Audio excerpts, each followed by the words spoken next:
Okay, so how do we determine rate laws? One of the easiest ways is what we call the initial rate method.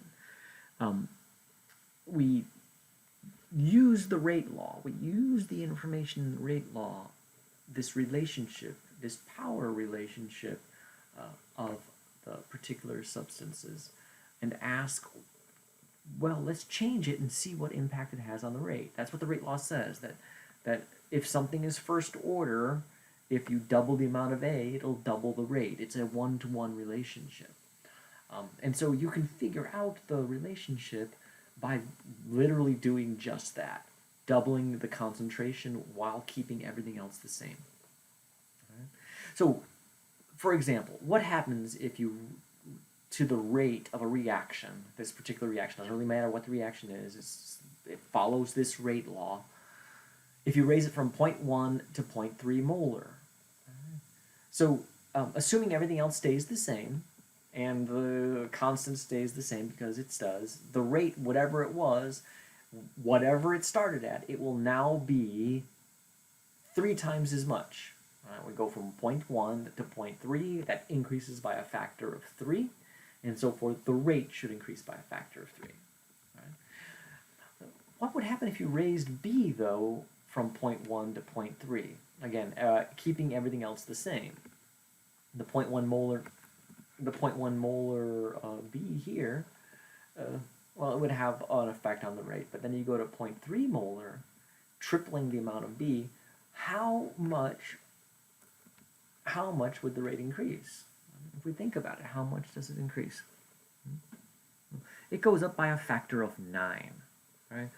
Because 0.3 squared versus 0.1 squared, the value is 9 times as big of an impact on the rate. We use the same analysis, but in reverse, for when we do our order analysis on the initial rate method. So let's take a look at an example.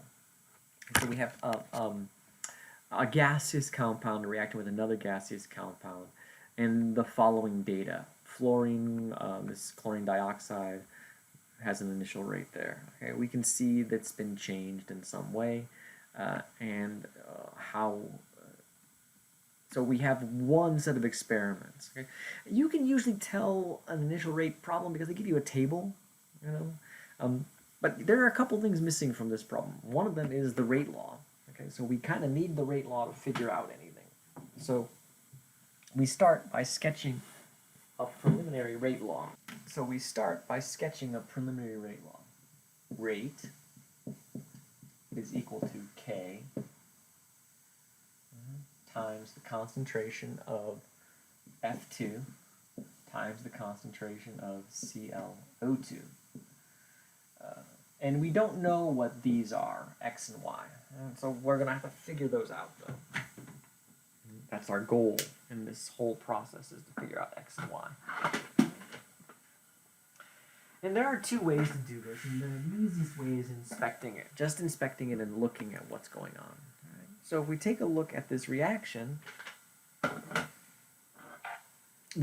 we can compare reaction 1 and say reaction 3. So take a look at the respect form. So we're changing fluorine, so we're asking how is the reaction behaving with respect to the fluorine.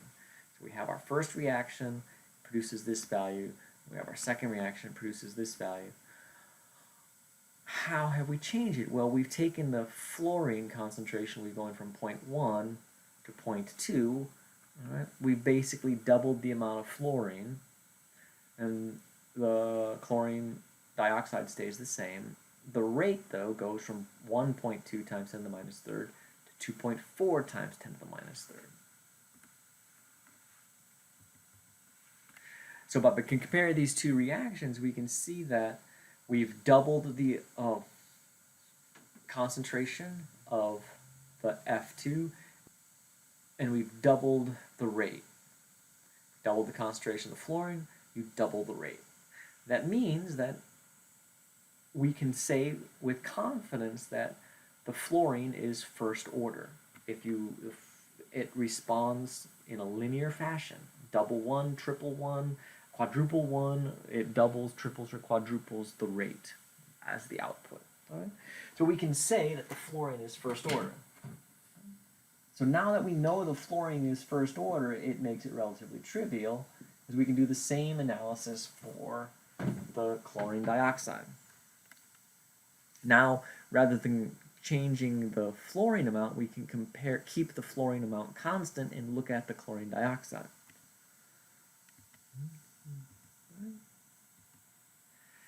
We do the same analysis by comparing the chlorine dioxide. We see that this goes up by a factor of 4. We see that the initial rate also goes up by a factor of 4. And so we can say that this is first order with respect to ClO2. Okay. So now we're almost there. This is our rate law. We now have a functioning rate law. Now all we need to do is figure out what the constant is. Well, we've already know how to do that. We did that in the last module, the last problem. All you have to do is plug in the rate and the concentration. And invariably what students ask is which one? Well, it doesn't matter. If you did it right, you should be able to plug in any of these individual experiments and figure out one. So I'll do 2. I'll do 2. Okay. We can figure out that reaction 2 has a rate of 4.8 times 10 to the minus third. That will equal some unknown K. Fluorine concentration was 0.10 molar. Raised to the first power. Chloride and dioxide concentration was 0.040 molar. And so we can rearrange and solve these. 4.8 times 10 to the minus third molar per second divided by 0.100 molar and 0.0040 molar. And that allows us to calculate K equal to 1.2. Now, if we did it right, we could get the same answer using any of the other values as well. So if we did 2.4 exponent, so if we did for reaction 3, we plugged in the same values, it gets 1.2 as well. Right? So kinetics are easy to check. You take your values and you plug them back in. Or you take these concentrations, multiply them by the equilibrium constant, and you should get the same initial rate that you started with. Okay? So that's how you experimentally determine the rate. Let's take a look at a different one. All right, so here's take a look at another reaction. Here we have another reaction, same basic reaction, A plus B. We don't even care what it is. We look at A and B and we compare them. We see that we're doubling A here, and we're keeping B constant. Right? And we see that the 2.1 times 10 to the minus 4th becomes 4.2 times 10 to the minus 4th. And so we could say that this doubles, this goes up by a factor of 2. Therefore, this is a first order reaction with respect to A. And now, that this is first order with respect to A, and now we can check with B. We can keep A constant, and then see that B goes up again by a factor of 2, goes from 0.0015 to 0.03, and then you get going from 2.1 to 8.4. Now this may not be obvious, but this is a 4-fold increase. So we've doubled this, and we've gone up by a factor of 4. That's a hallmark of a square relationship. 2 squared is 4. This is gone up by a factor of 3. This is go up by a factor of 9. Right? And so we know that this is second order with respect to B. And so you can solve this equation, then determine the rate constant K by plugging in any of the values. And so I'll use the first one, 2.1 times 10 to the minus 4th molar. We'll plug in our equation equals K times A, 0.10 molar, and 0.15 molar squared. Sorry, 0.015 molar squared. And then we can rearrange and solve for K, 9.33 times 9.33. And we can plug that into one of the other equations, 0.2, and we can check our answer by using the concentration values and the determined rate to calculate what the initial rate was, and the value I get is 4.19 times 10 to the minus 4. Now, we often don't write the equilibrium constants, the units, because they're varied depending on the order of the reaction, but you can figure it out from the concentration units and the fact that all of the rates have to be molar per second, and so it cancels out quite nicely to give us the right values. All right, so when you determine the rate law, the exponents of the rate law must be determined, usually from a table of data. You compare the changes of the reaction concentrations in the rate to show how the rate depends on each of the reaction concentration. If it doubles, and then the rate doubles, or it goes up, if you raise it by 1.5 and it goes up by 1.5, okay, so that's a linear relationship. That's, when in doubt, plug in a number, plug in a simple number like 1 or 3 or 7 and see what it does to the order. See what it does to when you square that. And so when it goes up by a factor of 2, and or when it goes up by a factor of 5, and you see a suddenly 25-fold increase in the rate, then you know that that's a second order reaction. All right, and so there you go. All right, so here's another example. We can look at this gas phase.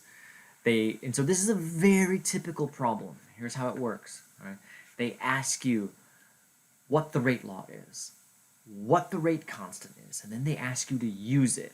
All right, so this is and they don't necessarily ask you those first two steps. They'll say, hey, what's the reaction when this and this? The implied information. But let's walk through what the steps are. Determine the rate law. Okay, and so we look, again, we write our rate expression for our nitrogen, our NO, and our hydrogen. Rate is equal to K times, in this case, hydrogen raised to some unknown power, and NO raised to some unknown power. And then we look at the values that they say.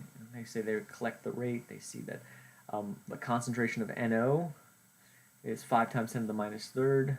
Concentration of hydrogen is 2 times 10 to the minus third.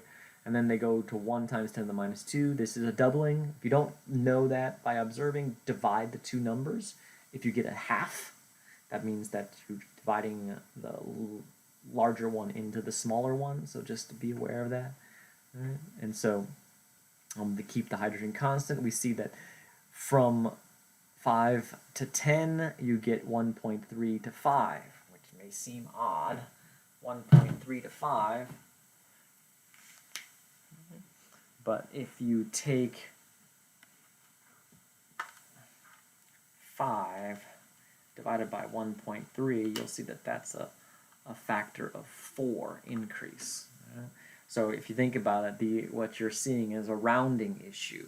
1.3 exponent 5, it's really, that could be 1.25, 1.28, but the difference between 5 and 1.3, 550 divided by 13 is 3.8, which is approximately 4. In this case, if you think about 1.25 divided by 5, that's 5 even. That's 4 even. So sig figs matter in this, okay? So this, even if you didn't get a nice clean 4, right? If this goes up by a factor of 2, and this goes up by a factor of 2, then we would know that it would be first order, but it doesn't. It goes up by a factor of 2. This goes up by a factor of almost 4, with rounding in this case. And so we know it's not first order, it's probably second order. The only other order is 0th order, which is kind of rare, but we can see that one too. All right. So we know that this one is first order. Sorry, we know that this one doubles, this one goes up by a factor. We know that with respect to NO, that is second order. Again, it's the NO that's changing. The hydrogen, on the other hand, we double the hydrogen here, and this goes up again. by a factor of 10, sorry, a factor of 2. So we know it's first order with respect to hydrogen. Woo! All right. Now we can determine our rate constant. I'll let you do this one yourself. The rate constant, okay, about 260 for my answer. So 260 or 255 or so, something like that.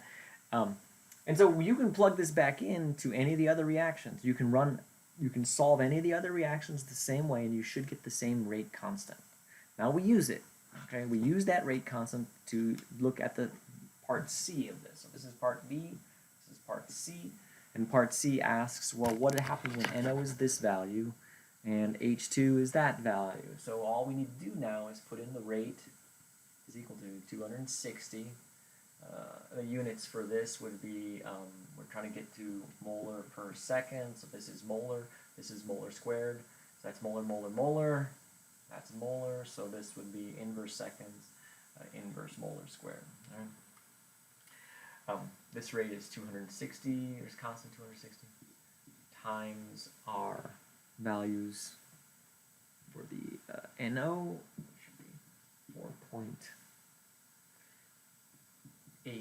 times 10 to the minus third squared times 6.2 times 10 to the minus third. We plug all that in. 3.7 times 10 to the minus fifth molar per second as the rate.